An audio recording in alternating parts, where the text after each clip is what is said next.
decade. This marks as a major turning point and will lead to massive expansion in UK's immunization campaign, which is aimed at getting life back to normal. Tell us about what does it mean for India and the other countries as well.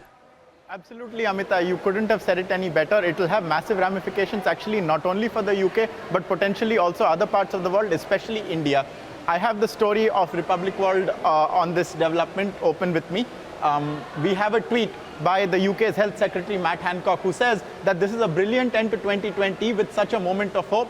The University of Oxford AstraZeneca vaccine has been authorized by the MHRA, that is the UK's drug regulator, the Medicines and Healthcare Products Regulatory Agency. Now it says the coronavirus vaccine is our way out of the pandemic. Now we need to hold our nerve while we get this together.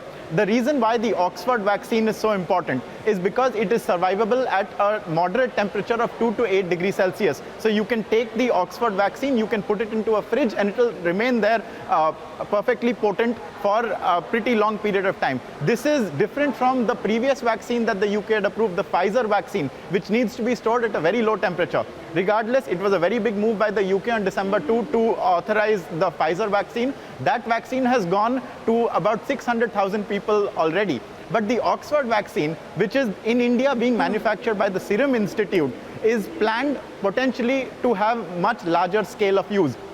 Just a few days back, Serum Institute's CEO Adar Poonawalla had said that they have already produced 40 to 50 million doses of the vaccine, and they're awaiting a nod from first the UK regulator. Absolutely. And then rolling on from that, India's Drug Comptroller General is also likely to approve the vaccine. They had submitted their paperwork and application for emergency use a couple of weeks back. They've been waiting that the UK regulator will allow it.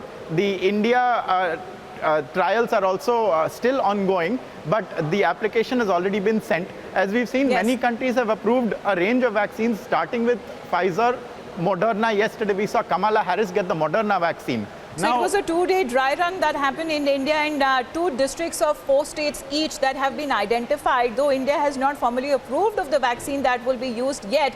But the rollout is expected anytime in January 2021. Ankit, thanks very much for the information.